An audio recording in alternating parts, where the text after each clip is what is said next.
My name is Maggie Thompson. I'm 62 years old, and until today, I thought I knew my son. The chill of betrayal seeped into my bones as I stood among the crowd at the auction, clutching my heart-shaped locket. It felt cold and heavy in my palm, a stark contrast to the warmth of the memories it held. Around me, strangers milled about, excitedly chatting, their laughter punctuating the air, mingling with the clamor of the auctioneer's voice. I was surrounded by people, yet utterly alone. As I watched my cherished possessions being sold to the highest bidders, a heaviness settled in my chest. The armchair where my husband used to sit, the dining room table where we had shared countless family meals. Each item was a fragment of my life, now being treated as a mere commodity. I glanced toward the front of the room where Christopher stood, smirking, his arm draped over Clara's shoulder. There was something unnervingly casual in the way they side-eyed each other, as though they were sharing a joke at my expense. The laughter felt like a knife, twisting deeper with each passing second. I thought back to the sacrifices I made for my family, the countless nights I stayed up late to help Christopher with his homework, the dreams I set aside to ensure he had the education he deserved, the love I poured into making our house a home. I had believed in the sanctity of family, that the bonds we forged through love and care were unbreakable.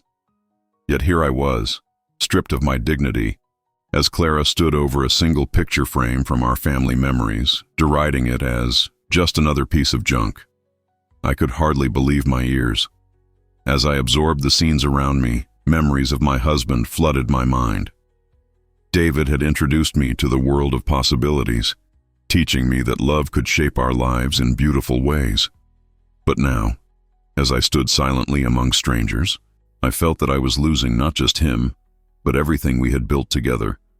I could almost hear his voice whispering reassurance, urging me to remain strong. But would strength be enough in the face of such bitter humiliation? My breath hitched as a wave of familiar sadness washed over me. I could picture our small farmhouse, once filled with laughter and warmth, now a mere shell stripped bare, echoing with the absence of love. I gripped my locket tighter, envisioning the hours spent stitching quilts and nurturing dreams that now seemed so laughably fragile. In an instant, I was transported back to those blissful days. Happy family dinners, Christmas mornings filled with joy, all overshadowed by the present reality where my son and daughter-in-law carted off my treasures like vultures picking at a carcass. They thought they had left me with nothing, but I was left with everything. I uttered those words softly, though they echoed loudly in my mind. The truth surged within me, igniting a flicker of defiance. They could take the material possessions, but they would never take the memories tied to those items. I took a moment, inhaling deeply as I soaked in the memories of love and warmth. Those were the true treasures, far more valuable than anything that could be auctioned off. I scanned the room, feeling the once comforting walls of family life collapse around me. I wanted to scream, to protest the injustice of it all, but instead, I remained silent, my heart aching with unvoiced longing. I wrapped my arms around myself, an instinctive effort to shield my spirit from their glee as another item went under the gavel. One more piece of my life lost to the highest bidder. The auction continued, the voices of strangers blending into a dizzying chaos. But amidst it all, a steely resolve began to form within me. I was more than the sum of my possessions. I was a woman who had poured her heart into building a family, a woman who had weathered storms and emerged intact. And while they laughed and reveled in their greed, I knew that deep down, I still had the power to reclaim my life. That realization gave me a glimmer of strength. If they thought they could erase my past, they were sorely mistaken. I had memories and love that could never be sold or taken away. The room buzzed around me, but I felt a quiet storm brewing within, waiting for the right moment to rise. As the last items were sold off to the highest bidders, I stumbled out of the auction house, my spirit weighing as heavily as the autumn sky draped above me. The chill of the air contrasted with the heat of betrayal that burned within. I leaned against my old car, taking a moment to steady my breath and gather my scattered thoughts. I was surrounded by the remnants of my past, yet it felt as if I had been banished from my own life. I thought of my family home, once vibrant with love and laughter, now stripped of its memories, like an unscrupulous thief had picked it clean without a second thought. Days turned into weeks, and my small, dimly lit apartment became a mausoleum. Every corner overflowed with shadows of the past, echoes of laughter that had long since faded into silence. I found solace by the window, staring out at the once bustling neighborhood that now seemed foreign and monochrome. Loneliness wrapped around me like a heavy cloak, suffocating my spirit.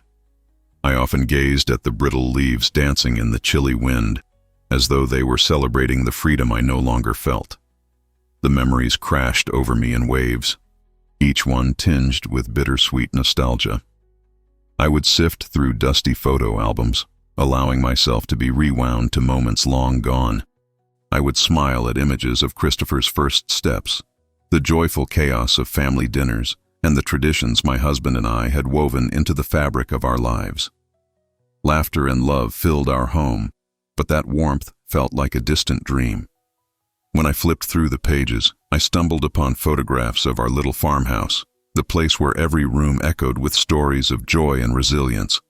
Just looking at that old dining room table, where we had shared countless meals and memories, made my heart ache. How could it have come to this? The very items that had been symbols of our togetherness were now sold off to strangers, stripped of their meaning. I yearned to return to times when love had slathered itself on everything we owned. Christopher had grown over the years. I had believed our bond was indomitable. I had made choices for him, laid down my dreams without a second thought, thinking it all would bring us together. I had protected him, nurtured him, and believed he could do no wrong. But now, he was a stranger who had stood among auction-goers, treating my life like a plaything. I could picture Clara's smile in the photographs, a gesture that once warmed my heart but now felt tainted. The joyful laughter at holiday gatherings felt like echoes from a ghostly past. The loneliness deepened, casting a shadow over my life. I looked outward, hoping against hope that they would reconsider, that they would see the error of their ways. Yet, every day brought new layers of the betrayal that clung to me. I felt adrift, left to navigate the complex spaces between love and abandonment. One evening, I rummaged through boxes that had returned to their dark corners in the storage unit, searching for fragments of my past that still held meaning. My fingers brushed against old quilts piled high, each stitch sewn with love, but tucked away like forgotten dreams. I unearthed keepsakes, tokens from a time when everything seemed possible: a tattered teddy bear, the 2 small shoes Christopher wore for his first steps, and the faded invitations to birthday parties filled with joy. That treasure trove of memories revived the warmth that bitterness tried to steal from me. My eyes welled with tears, but beside that sorrow was a simmering resolve. As I caressed each item, I could hear David's reassuring voice ringing in my ears. Memories are the treasures of love, he had often said, emphasizing their irreplaceable value. His words anchored me, reminding me of the legacy we had built together and the strength that still pulsed within me. On another evening, nestled by the window with a cup of tea, I thought about all that I had lost and what lay ahead. As the sun dipped below the horizon, casting shades of orange and pink across the sky, my heart stirred with a newfound determination. I wouldn't be consumed by their actions. Instead, I would channel my strength into reclaiming my dignity. Days passed in quiet contemplation, my mind spinning with possibilities. I could picture Clara smirking as she auctioned off the next family heirloom. But the even darker reality loomed. Christopher had simply allowed himself to be led, seduced by greed. I considered all that I had learned through the years, how the most valuable assets are those we keep close to our hearts. One late afternoon, as I sifted through dusty pages of books filled with memories of past travels and adventures shared with David, a worn envelope tucked among them caught my eye. I hesitated, feeling a jolt of anxiety coursing through me.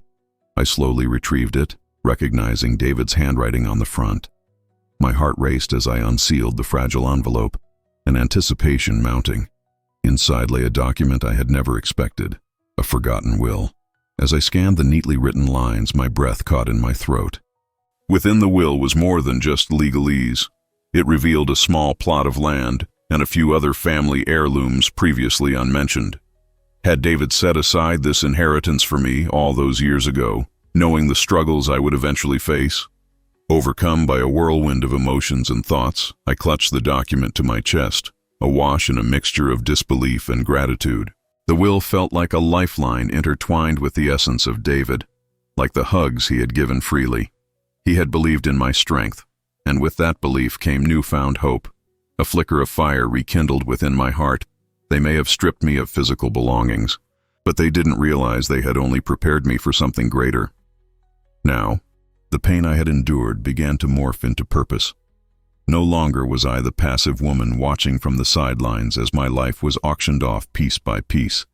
Instead, I felt a spark of defiance igniting my once dormant spirit.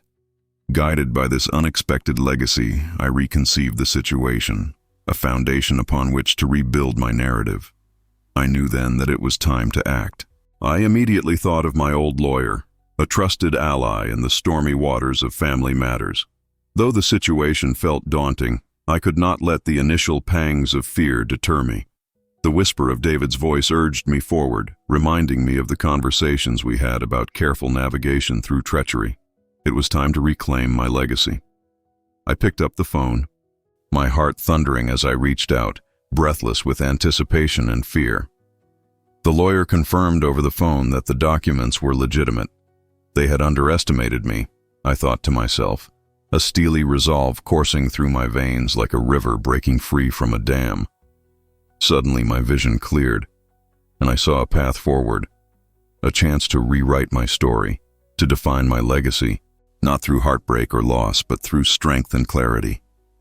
As I busied myself preparing for the next steps, I could feel the seed of hope taking root amidst the backdrop of uncertainty. I would gather my memories, harness them as my power, and step beyond the confines of betrayal to reclaim the life that was always meant to be mine. The days following my conversation with my lawyer passed in a blur of preparation.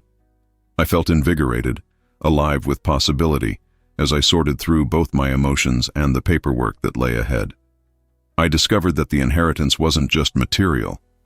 It was the very essence of my husband's love encased in an opportunity to reclaim my dignity and sense of self. I spent hours organizing the details, meticulously reviewing my rights and responsibilities. The will unfolded like a map guiding me toward a new destiny. As the sun rose each morning, I imagined reclaiming the land written in David's will.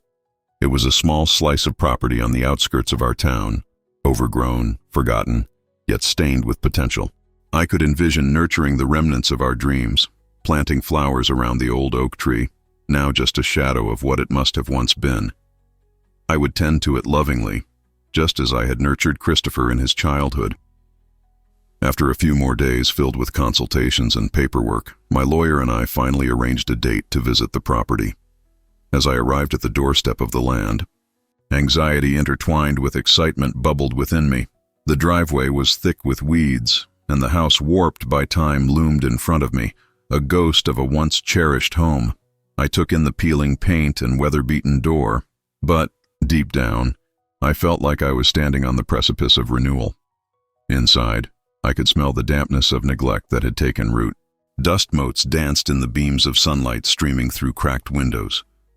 But as I walked from room to room, something stirred in my heart, a yearning to restore this place to its former glory. It held moments of laughter, love, and connection woven into its very structure.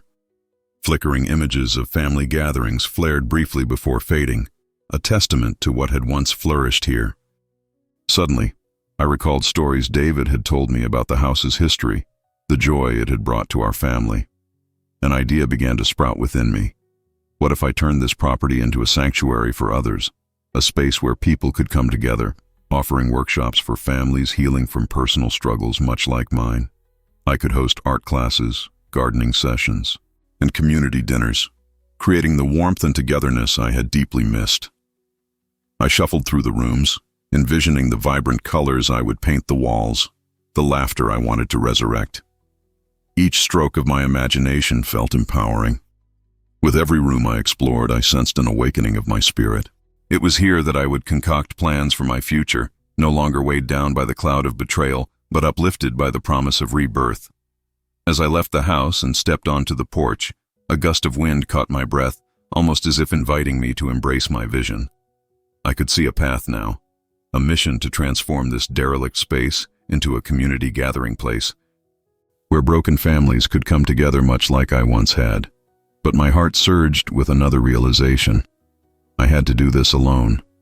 I needed to prove that I could plot my own course beyond the shadows that had long held me captive. Returning to my apartment, renewed by possibility, I picked up thoughts of collaboration. I reached for my phone and began jotting down all the people I could enlist to help at the property: local artisans, teachers, and community leaders. I envisioned how they would come together, fueled by the passion to heal and create anew. But to do this effectively, I would need funding, and that meant figuring out how to present my vision clearly. I remembered the accounts of relationships gone awry, about forgotten dreams that had led others to thrive despite their hardships. My heart began to race as I planned out my pitch. I would create a nonprofit organization called Roots of Recovery, dedicated to nourishing families through creativity and connection. It would be a safe haven where people could seek solace and remember their love without shame.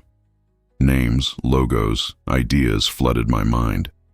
I was feverishly writing notes, sketching out designs for flyers, and envisioning the community workshops I would host.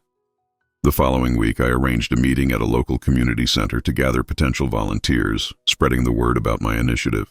I stood at the front of the room, my heart pounding as I shared my vision.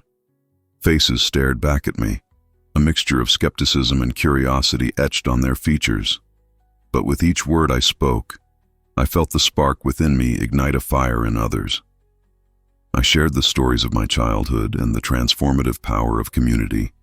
It was the first time in a long while that I felt my voice mattered, that my experiences had value. The energy in the room shifted. I could see others were starting to connect with the passion that had filled my voice. One woman, a fellow mother, spoke up, reflecting on her own struggles with loss and isolation, while another man expressed his eagerness to share his craft with the community. Laughter began to punctuate the heavy air as we brainstormed ideas for events. We sketched out plans for art classes and potlucks, and suddenly, the oppressive weight of grieving felt lighter, turning into something actionable, something shared. Weeks turned into months as I dedicated myself to transforming the property into a community hub. With every weekend spent cleaning up the yard and repairing the structure, I felt as though I was replanting the roots of my family's legacy and inviting others to cultivate their own. The work was arduous, but invigorating. One warm Saturday afternoon, I stood before a group of volunteers, mopping away the dust from the old dining room table where David and I had shared so many delightful meals. "It's not just a house," I said to them, brushing away tears that mingled with sweat. "It's a gathering place for all of us who long for connection, where stories can be shared, crafts can bloom, and love can flourish." That day marked the first of many community gatherings. I watched as people came together, lamenting their losses while celebrating the triumph of survival. I swelled with pride as I caught a glimpse of families sharing meals together, new memories taking root in the very building that once held my sorrow. I had wrestled back control over my narrative, crafting something beautiful out of remnants that were nearly cast aside. I could hardly believe how far I had come. I was no longer the woman consuming herself in despair, but a beacon of hope for others. And through this transformation, I learned that while loss carved deep wounds, resilience stitched them back together. I had turned the ashes of my past into a new legacy, inviting others to the journey of healing alongside me. And in the process, I found my voice again, as I stood atop the old porch steps. Overlooking the once forgotten land that now buzzed with life, I whispered softly to the wind, "You thought you had left me with nothing, but I was left with everything." As the seasons shifted and my community hub blossomed with life, a sense of purpose filled my heart.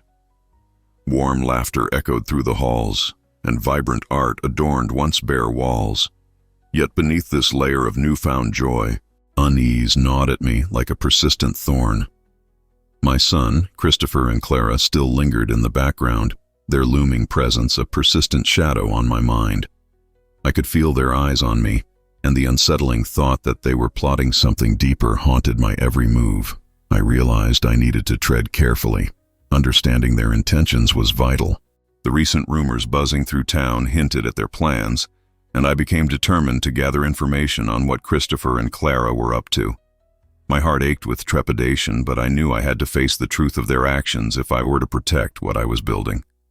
One crisp autumn afternoon, I donned my favorite scarf and ventured to the local market, where chatter poured out like the golden sunlight spilling through the leaves.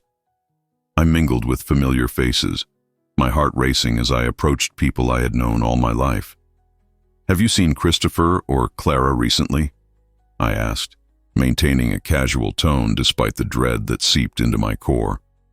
A neighbor responded, her voice low and conspiratorial. "I've heard Clara's been keeping her distance. Christopher just got a promotion at work. They're moving up in the world, I suppose." A knot tightened in my stomach. "Promotion?" I echoed, swallowing my unease. The idea that they were thriving while I was still piecing my life back together gnawed at my essence. The injustice was suffocating, but I forced myself to retake control. I had to dig deeper.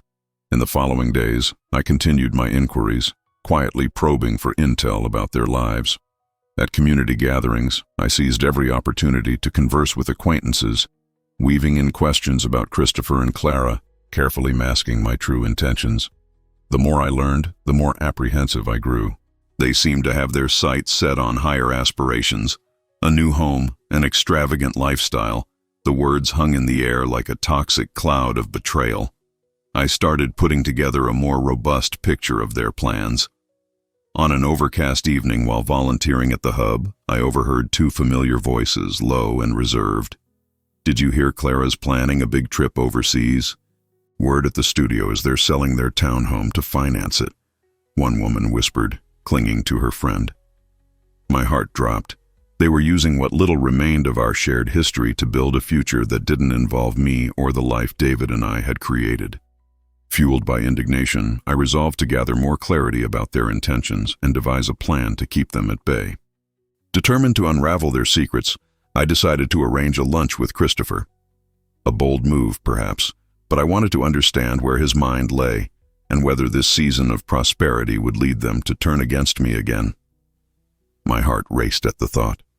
I was eager to rekindle some semblance of a mother-son relationship, but cautious of their ever-looming shadows. Days turned into a haze of nervous anticipation as I cleared my thoughts and planned our meeting with careful precision. I wanted the dining room of the hub to reflect the warmth of our past, my way of inviting him back into the family. The scent of roasted chicken and herbs wafted through the air, and I adorned the table with fresh flowers, echoing the life we once shared in its vibrant bloom. When Christopher finally arrived, surprise flickered in his eyes. "Mom, this looks nice," he said, hesitating as he took in the carefully set table. "Thank you. Please, have a seat," I offered, masking my nervous tremor with a warm smile. As he settled in, my heart fluttered between hope and fear. I needed to draw him in, to peel back the layers of indifference and hurt between us. Over the meal, we exchanged pleasantries, memories of family dinners, stories from the past filled with laughter and food. I ached to reconnect, but all the while, a tight knot formed in my stomach. I couldn't shake the feeling that he was still holding back, keeping secrets hidden under the surface. "Have things changed for you and Clara since the promotion?" I ventured, gauging his expression. "I've heard a few murmurs about that." Christopher's expression flickered, momentarily revealing uncertainty. "Clara wants to move forward, you know, bigger dreams. I guess the old place just doesn't fit her vision anymore." The words tasted bitter in my mouth. I could feel the shadows of their ambitions reaching toward me, invading the safe space I had created. Pressing further, I asked, "Isn't it hard to let go of memories? The love built in that home?" He shifted in his chair, an unease settling over him. "Things change, Mom. We have to move on." The edge in his voice tightened my chest. "Do you think selling it will lead you to happiness? What if the new path comes with regret?" As I spoke, I could see him wrestling with unspoken sentiments, his loyalty to Clara in conflict with his past ties to me. Just then, a sudden knock jolted us both. My heart sank. Was this Clara? Had she come to interrupt our fragile conversation? "I'll get it," he said, rising immediately, the tension lingering in the air like smoke. As he opened the door, I held my breath, awaiting the disruption to our long-awaited exchange. This moment felt critical. I could sense that both Christopher and Clara were shifting beneath the weight of change, navigating uncharted waters. My feelings, like those autumn leaves outside, bristled with an uncertain future that begged for clarity and resolution. As Christopher engaged with the newcomer, I steeled myself. I needed to remain vigilant. My heart, for once free, felt entangled again in the web of familial disappointment. I was determined to wrap up this uncertain confrontation with the knowledge I desperately sought. Each word exchanged at the table may become a pivotal turn, not just for our relationship, but for the safety of what I had so painstakingly achieved. I had come too far to let that slip away. As I regained my composure, I turned my attention toward the dining table, where I had carefully arranged everything to create an inviting atmosphere. The soft glow of candles flickered like the hope I clung to, reflecting my desire to mend things. My heart ached as I considered Christopher's feelings, the way they seemed threaded through his loyalty to Clara. The door finally closed with a soft click, drawing my focus back to Christopher, who returned to the table, a more casual expression now replacing his earlier tension. I hoped his discomfort had been alleviated by seeing Jess, but I knew this conversation still loomed like a storm cloud waiting to erupt. "Who was at the door?" I asked lightly, trying to maintain the atmosphere of warmth we had started to create. "Oh, just Jess," he replied, shrugging off the moment as though it were inconsequential. "She wanted to talk about some plans for the holidays." "Ah, right," I responded, keeping my voice even. "The holidays. They'll be here sooner than we think." The statement hung between us, a reminder of how quickly life had shifted. I pressed on, knowing the conversation had to go deeper. "Tell me, Chris, how do you really feel about everything going on? About Clara and her plans?" At that moment, I could see emotions swirling within him, confusion, frustration, maybe even a hint of regret. I wanted to reach out, to bridge the gap, but I also needed to keep the upper hand and retain my focus on the larger dynamics at play. "Mom, it's complicated." He finally sighed, leaning back in his chair as if the weight of his burden had become too much to bear. "I want to support Clara, but there are times I feel like I'm leaving you behind." The admission was a crack in the armor I had hoped for, and it emboldened me. I gently probed further. "What do you think you'll lose in this pursuit? What memories will you set aside?" We locked eyes, and in that moment, I could see the struggle waging within him. I so desperately wanted to pull him closer, to remind him of the love we shared. It was an intricate dance, one where I had to balance my emotions with a tactical mindset. I needed to guide him without a heavy hand. "I just don't want to be stuck in the past, you know," he admitted, his voice softening once more, revealing the vulnerable son I still recognized. "But the more I think about it, the more I wonder if I'll really be happy without the things we've had." I breathed a small sigh of relief, thankful for the window of connection. "You're not stuck in the past by honoring where you came from. You can pursue your dreams, but it doesn't mean forgetting the journey that brought you here." He looked thoughtful, and I pressed onward. "I want you to know that if things change, we can always adapt together. Remember that." I shifted my gaze to the half-finished meal before us, an echo of family dinners. I know it's a big decision. Selling a house isn't just selling a structure. It's letting go of the laughter, the warmth of family dinners, like this one. The uncertainty of his ambition hung heavy in the air between us. "Clara and I are looking at bigger opportunities," he said warily, a glimmer of defensiveness returning. "We want to establish a life beyond just this town." "But at what cost?" I countered, leaning in slightly and searching his eyes for a hint of understanding. "You have family that loves and supports you. What makes Clara's ambitions worth risking those connections?" My heart raced as I considered how far Christopher had drifted. The reality stood stark and clear. I needed a strategy not only to safeguard what I cherished, but also to draw Christopher back from the precipice on which he stood. As the evening continued, I laid the groundwork for my plan. I wanted to ensure I knew everything about Clara's ambitions. I would gather intelligence on their dealings, on their intentions for the sale, and potentially rally support from our circle of friends who might understand the weight of her aspirations, livid against family loyalty. I envisioned getting back in touch with a few of my friends to discuss the changes they had noticed in the couple, aiming to form an informal coalition.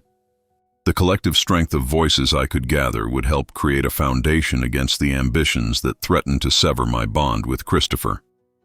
With my heart lightened by this new perspective, I imagined clandestine interactions with acquaintances, feeling both like a sleuth and a guardian.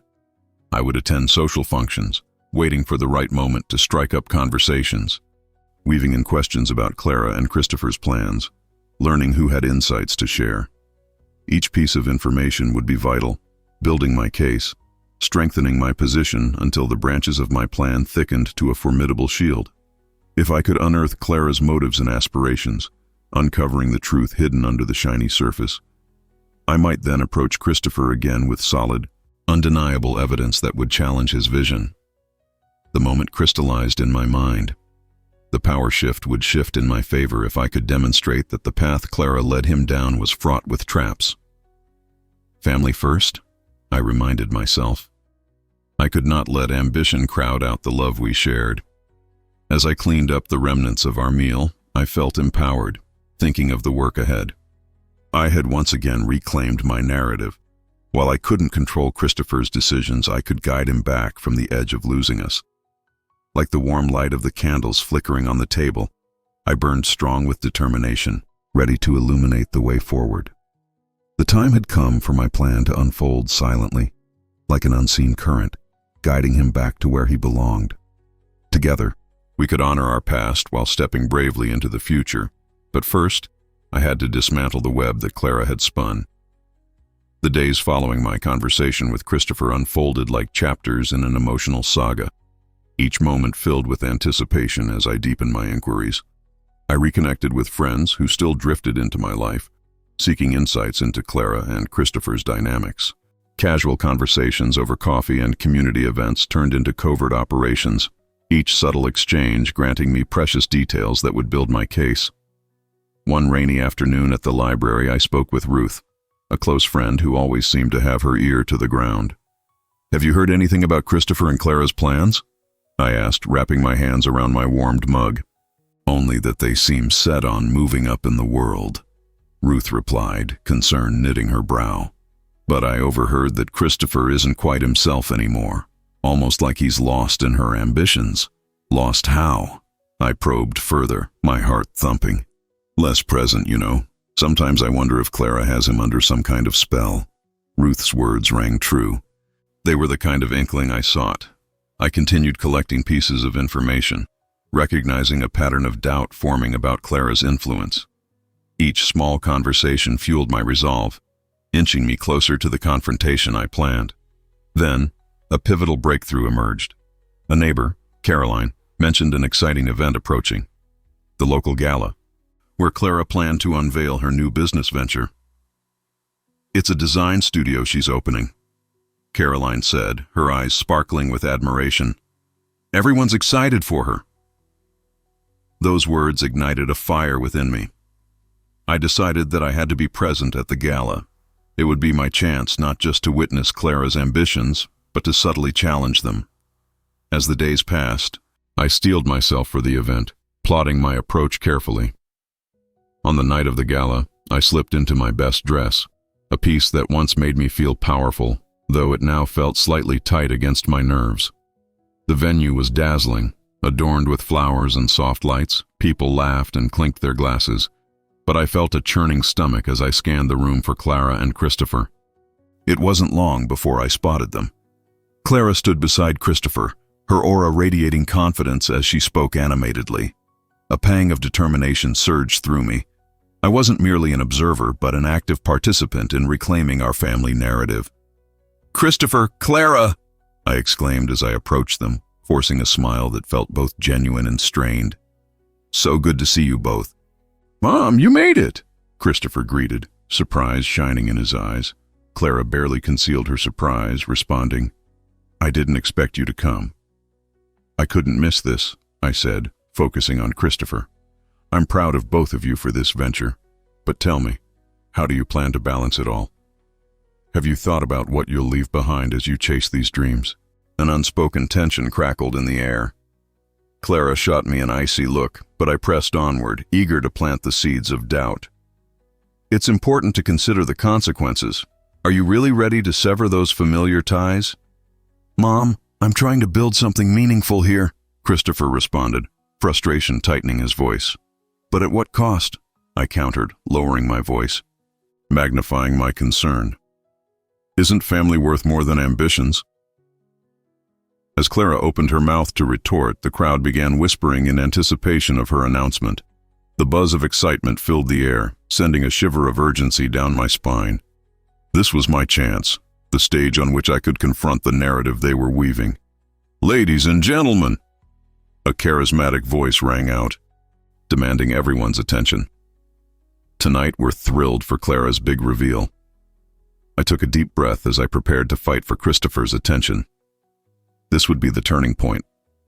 I needed to expose Clara's aspirations for what they were, the risks behind the glittering facade. When Clara stepped into the spotlight, beaming with pride, I felt something shift within me. She announced her design firm, emphasizing ambition and excitement, hoping to drown any conflicting voices in applause. It was a dazzling performance, but I was determined not to fade into the backdrop. As the crowd erupted in cheers, I seized the moment, standing taller. "Clara!" I called out, cutting through the applause. Conversations halted, heads turning toward me. Surprise painted across their faces. "What about the sacrifices? Isn't there a chance that pursuing these dreams could lead to losing what we hold dear?" A hush fell over the room as eyes darted between me and Clara, tensions rising like steam. Her confident exterior cracked for a moment, panic flaring behind her eyes. "Mrs. Coleman," Clara said, with practiced composure but a quiver of irritation, "sometimes you have to let go of the past to embrace the future." At that moment, I felt the weight of the audience's interest swinging toward me, the power dynamic in flux. I had forged an opening, a path through which I could guide Christopher back toward the family he was straying from. "Exactly," I called back, not backing down. "But at what expense, Clara? You're asking him to abandon the love and memories we've built." Christopher's gaze shifted between us, uncertainty bubbling to the surface. The atmosphere remained electric, and in that charged moment, I realized I'd created a crack in Clara's facade. This was about more than just ambitions. It was about preserving the love of family that she tried to eclipse. As Clara struggled to regain her footing, Christopher's expression softened, a flicker of recognition crossing his features. This was a pivotal moment, not simply for Clara's business, but as an invitation for my son to reconnect with the foundation I worked so hard to protect. It felt like a turning point where silent strategy had transformed into a storm of confrontation. In front of the lively gathering, I saw the possibility blossoming before me, a glimmer of hope breaking through the clouds of ambition that threatened to overshadow everything we had built. The room was tense, every eye trained on Clara and me. I could feel the weight of the crowd's gaze shifting as I pressed on, determined to make Christopher see the truth. "Mom, please." Christopher finally broke through the silence, uncertainty lining his voice. "I just want to explore new opportunities. Isn't that what you always encouraged?" "Yes," I replied, wrestling my emotions. "But not at the expense of our family. You don't have to abandon love and support to pursue your ambitions. Our family ties matter more than any success." Murmurs began to ripple through the audience, and I sensed the tide turning. Clara's confidence wavered, and a flicker of panic replaced her bravado. She relied on Christopher's loyalty to fuel her dreams, and now I had opened a door. "Do you really love him?" I challenged Clara, my voice steady and pointed. "Or do you simply love the potential you see in him? You're asking him to sacrifice what we've built for what you want." Her eyes flared with indignation, but I could see doubt creeping in. The audience was listening, absorbing my words as Clara's walls began to crumble.